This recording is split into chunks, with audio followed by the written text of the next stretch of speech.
can hear Oh, you. you're there. Hi. So I was just giving an introduction about your book and talking a little bit about you and your accomplishments and the importance of this book, The Sickness in the System, where you talk about how the economy is in cycles of crashing every 4 to 7 years, and that COVID really didn't cause this current crash.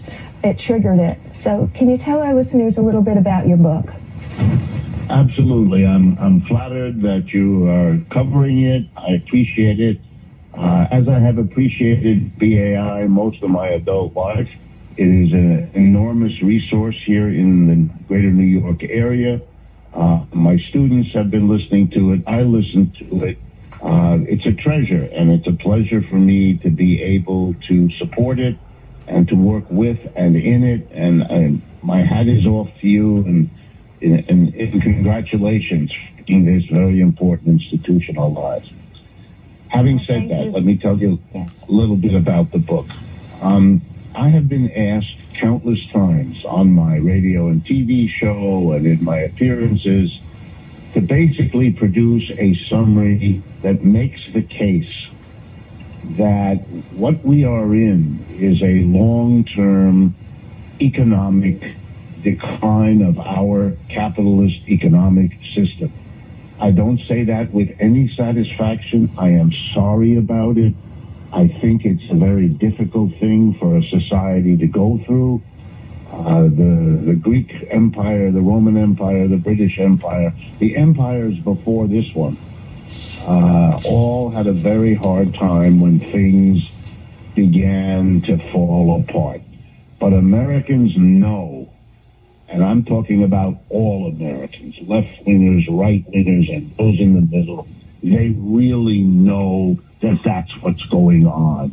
The signs are everywhere, and nobody is immune to what they are.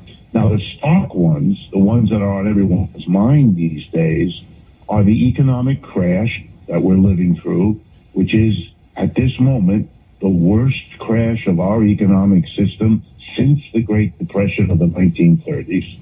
And the other thing we're going through now, obviously, is the COVID-19 pandemic. The crash started in February, which is before the pandemic hit us. So if anyone tells you from the president on down that somehow the economic crunch we're going through is to be blamed on or was caused by the virus, that's simply silly. We've already had three crashes in this new century. We had the so-called dot-com crash in 2000. We had the subprime mortgage crash in 2008. And now we have the COVID-19 crash. Notice, 3 crashes in the first 20 years. That's about one every 7 years. And that's been the pattern of crashes of capitalism for the last 300 years. So it has nothing to do with the particular trigger that sets it off, if even that's what happened. It's something built into this system. And the people who run capitalism, they know this. I'm a professor of economics.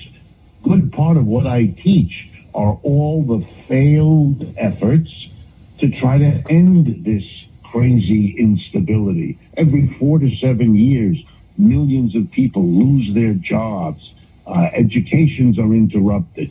Families are destroyed. Production is cut back. It's a disaster, sometimes worse, sometimes less terrible, but it is an absurd instability built in. I like to say to my students when I explain it, if you lived with a person as unstable as the economic system we live in, you would have moved out long ago. And so what we have here is a system that wasn't ready for the pandemic. And you're quite right, Linda, as you explained, viruses are part of nature, they're part of life. Back in 1918, we had a terrible one, literally a century ago, that killed many more people even than the COVID-19 has so far done in this country. We know what that's like. We went through it. There is no excuse for the fact that the capitalist companies that make ventilators didn't do it, that make testing equipment didn't do it, that make gloves and masks didn't do it, and the government that's supposed to take care of us didn't make those companies do it and didn't buy the stuff in advance to hold it. And we know the government can do that because that's what the government does with military equipment. It doesn't pay a company to produce a mask in large quantities and store it in a warehouse and keep it in good shape for however many years till we need it for a pandemic. So the government has to come in and do it because private capitalism, driven by profit, never does these things. And that's true for a tank or a military missile or anything else, which is why the government comes in, buys all that military equipment, making a fat profit for the military producers, and then stores it for the eventual military need. Well, why in the world wouldn't you do that for public health? It's a system that is... You remember, Professor, early on, it was revealed that there were some ventilators in storage, but they weren't maintained. Exactly. It's an unspeakable breakdown. And the way you understand it is if you do a little history, you'll discover that when historians looked back on the collapse of the British Empire or the Roman Empire or the Greek Empire or any of the others, the historians scratch their heads because when they look back, they say, in the final years of these empires, how could the people there have missed the signs? How could they have let all those things happen without recognizing that they needed to take basic action to change their system, or else it was going to take them down with it? All I'm saying in this book and trying to demonstrate it is that that's where we are in the United States now. The pandemic, the economic crash, the explosion of the unsolved racial inequality and systemic racism that our society has struggled with and not resolved. The climate change that we're pretending isn't there, even as the west coast of the country burns at a level we've never seen before. I mean, how many things do you have to see before you do understand that this is not a problem that's going to be solved by this politician or that regulation or that new law or, for example, the coming election? You need way bigger and more fundamental changes because this system has produced outcomes that favor a relatively few people. Let me stress that, by the way. There's a report in the latest Time magazine which covers the Rand Corporation, one of the most conservative corporations, a new report. And it basically says that the last years since 1975, so that's roughly 40-odd years, 43 years, have been a redistribution of wealth from the middle and the bottom to the tippity top of our system, making the wealth wildly wealthy and everybody else have a harder and harder time. This is what this system is now doing. It fails to keep us healthy. It fails to prevent the forest fires and the pandemics. And at the same time, it makes the rich richer and everybody else in trouble. And I think you can tell from that, sorry for the phone, you can tell from that we are with an exhausted system that cannot solve its problems. And we have to face that. WBAI is the kind of station that's willing to talk about it, put it out there, make it part of the public conversation, an absolutely crucial service at this time. And so that's why it's a pleasure for me to be part of BAI. And we're talking with Professor Rick Wolff. He's the author most recently of The Sickness in the System. It's a book that you can have along with a recent lecture by the professor for a contribution, a tax-deductible contribution to WBAI of $100, or you can become a WBAI buddy. For $15 a month, you can receive this book and that tote bag, that nice big tote bag that you can put all your groceries in. If you become a WBAI buddy, a sustaining member of WBAI. And you say that, Professor Wolff, you say, well, I should give the number, 516-620-3602. If you're a regular listener, you know that number. And if you're not, well, join WBAI. We're looking for some new people to come aboard and be part of this winning progressive radio station here in the center of the FM dial.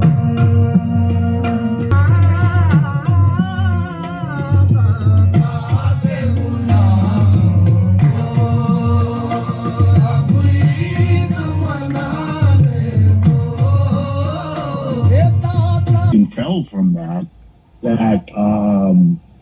sorry for the phone, you can tell from that we are with an exhausted system that cannot solve its problems, and we have to face that. WBAI is the kind of station that's willing to talk about it, put it out there, make it part of the public conversation, an absolutely crucial service at this time, and so that's why it's a pleasure for me to be part of BAI.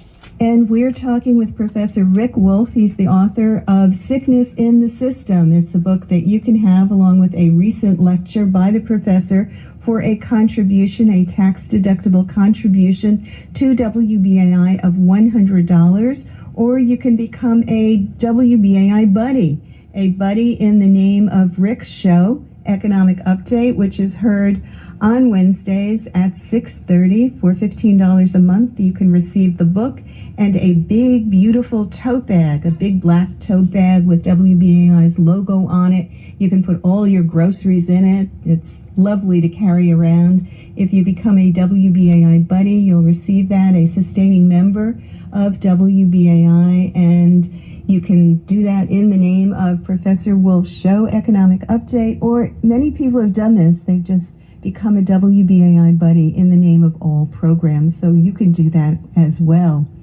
And if you're a regular listener, you know WBAI's pledge number, 212-209-2950.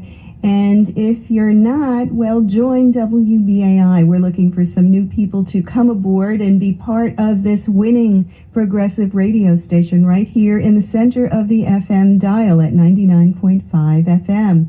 We are increasing our listenership.